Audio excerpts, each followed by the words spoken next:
مجھ سے کسی نے پوچھا کون ہو آپ؟ میں نے جواب دیا میں وہ فقیر ہوں جس کو اپنی ماں نے نہیں پہچانا۔ ایک دن میں اسی لباس میں آیا اور گھر کے سامنے بیٹھ گیا تو بھائی نے دیکھا اور آواز دی ماں ایک فقیر آیا ہے، باہر کھانے کو کچھ دو۔ تب ماں نے سامنے روٹی رکھ دی اور کہا فقیر دعا کرنا میرے بیٹے کے لیے۔ میں نے سوال پوچھا بیٹا کیا کرتا ہے؟ ماں کی آنکھوں کا زبر ٹوٹا اور آنسوؤں کے پیمانے چھلک گئے۔ اندھائی سی آواز میں کہا آرمی میں ہے، لیکن کوئی پتہ نہیں ہوتا، بہت کم رابطہ کرتا ہے اور یہی بات بولتا ہے ماں اگر میں لوٹ کر واپس نہ آیا تو سمجھ لینا مجھ سے اس وطن کی مٹی کے تحفظ کی قسم نے جان مانگی اور اس سرزمین نے گود میں لے لیا ہوگا۔ اور ماں کی آنکھوں کا آنسو آج بھی میں نہیں بھول پایا۔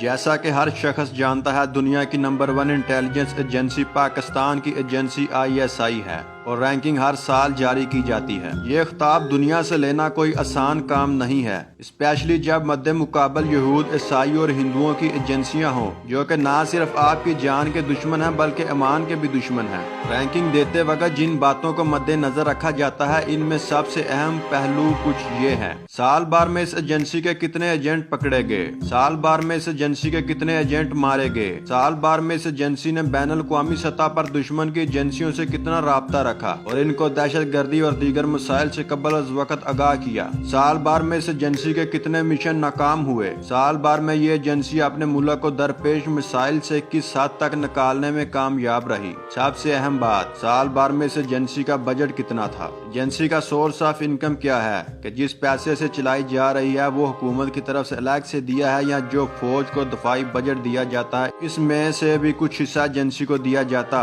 جو باتیں میں نے بتائی ہیں ان سب باتوں میں پاکستان کے ایجنسی ISI سب ملکوں کی ایجنسیوں سے سبقہ لے جاتی ہے، تب جا کر دشمن بھی مجبور ہو جاتا ہے اس کو نمبر 1 ایجنسی کا رینکنگ دینے میں۔ پاکستان ہر سال اپنے بجٹ کا ٹوٹل 11% دفاعی بجٹ کے لیے مختص کرتا ہے۔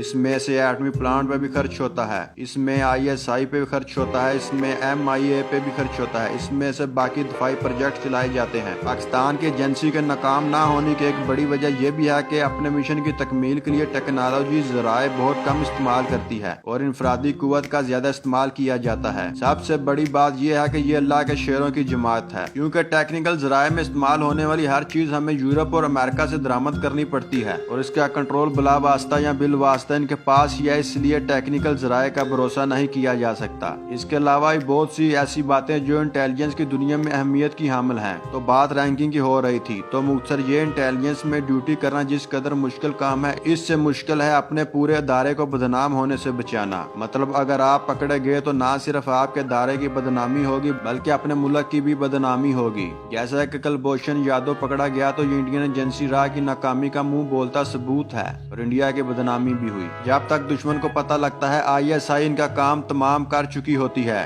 انڈیا کے کندھوں پر سوار اسرائیلی جنون کو پارا پارا کرنے کے لیے ہمارا عزم دنیا کے در و دیوار سے مضبوط ہے۔ مارخور کو محسوس تو کیا جا سکتا ہے مگر کوئی بھی آنکھ ان کو دیکھنے کی طاقت نہیں رکھتی، چاہے امریکہ ہو، انڈیا، اسرائیل ہو، کوئی بھی ہو، وہ مارخور کی نگاہ سے نہیں بچ سکتا۔